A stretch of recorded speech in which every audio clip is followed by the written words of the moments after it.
This is the story of an adorable and everlasting love between a girl named Hazel Grace Lancaster and a boy named Augustus Waters. How, at 17 years of age, they gave a new meaning to each another's life. Hazel Grace is a cancer patient, and because of it, she uses a portable oxygen tank to breathe properly.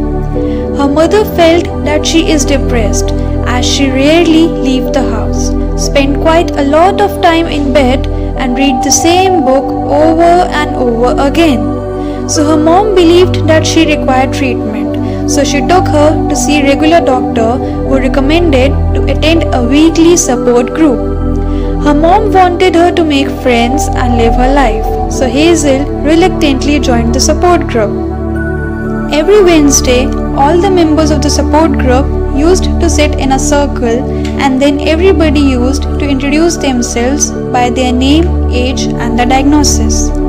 In one of the meetings of the support group, she met a teenage boy named Augustus. He used to put a cigarette between his lips, however that's unlit, as he loved to put a killing thing right between his lips, yet not enabling it to do its killing. So Augustus is there to support his and Hazel's mutual companion, Isaac. Isaac had a tumor in one eye that had removed, and now he has to have his other eye taken out as well. After the meeting, Augustus approached Hazel and invites her to watch the movie. And while hanging out, the two discuss their encounter with the cancer. Hazel had thyroid cancer that has spread to her lungs. Gus had osteosarcoma, but he is now cancer-free after having his leg cut off by surgical operation. Also, they both agreed to read each another's favorite novels. Augustus' favorite novel was The Price of Dawn, which is haunting novelization of his favorite video game. Hazel's favorite book was An Imperial Affliction by Peter Van Houten. The story of the book revolves around a girl named Anna, who was a cancer patient. Her story matches Hazel's experience, but the novel ends mid-sentence, as the author fled to Amsterdam after the novel was published. Hazel was eager to know what happened to the other characters. She was most concerned with the fate of Anna's mother. She believed that if Anna's mother survives her daughter's death, then her own parents might also survive her demise. Hazel composed numerous letters to Peter, the author, but he never responded to any of the letters.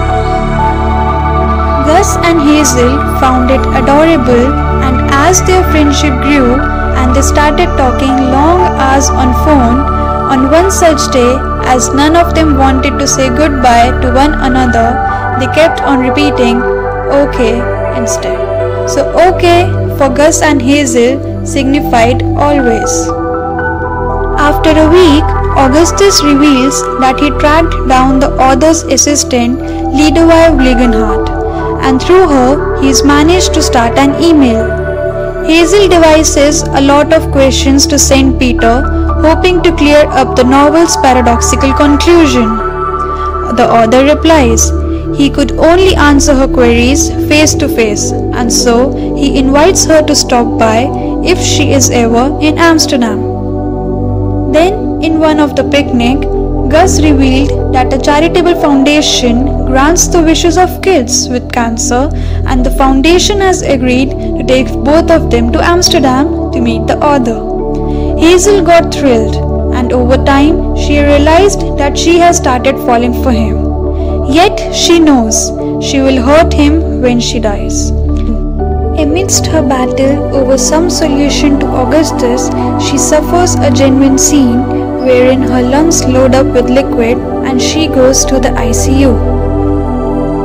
After a period of days, when she is released from the hospital and comes back home, she learns that Augustus never left the hospital's waiting room. Gus delivers yet another letter from the author to Hazel. After reading the letter, she is more determined than ever to go to Amsterdam. But Hazel's parents and doctors don't allow her to travel. The situation seems hopeless until one of the physicians most familiar with her case persuades Hazel's parents that she should head out as she needs to live her life. Augustus, Hazel and her mother go to Amsterdam. But when Augustus and Hazel both met the author, they found that he is a drunken, mean and cruel man who claims he cannot answer any of her question.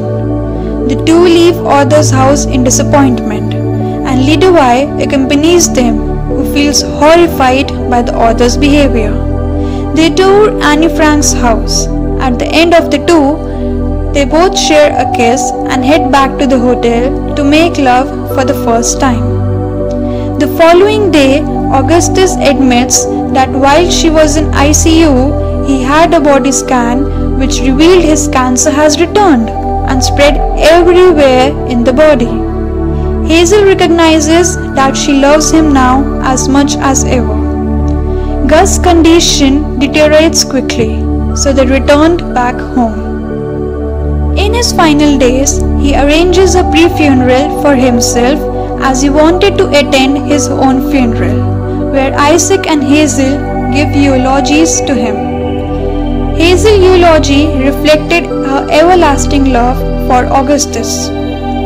Gus died 8 days after his pre-funeral. Hazel was astonished to find Peter at the funeral. He explains that he and Gus maintained correspondence, and Gus demanded Peter make up for ruining the trip to Amsterdam by coming to his funeral to see Hazel. A few days later, Isaac informs Hazel that Augustus was writing something for her, and as Hazel scrambles to locate the pages, she encounters Peter once more. He drunkenly reveals that Anna was her daughter. She died of cancer when she was 8. The book was his attempt to reconcile himself with her death. Eventually, Hazel learns that Augustus sent the pages to Peter because he wanted him to use the pages to compose a well-written eulogy about Hazel. Hazel demanded Lidovai that those pages need to be read, so Lidovai sends them straight off to Hazel. Though Augustus died, but his bond with Hazel remains eternal. Hazel read those pages.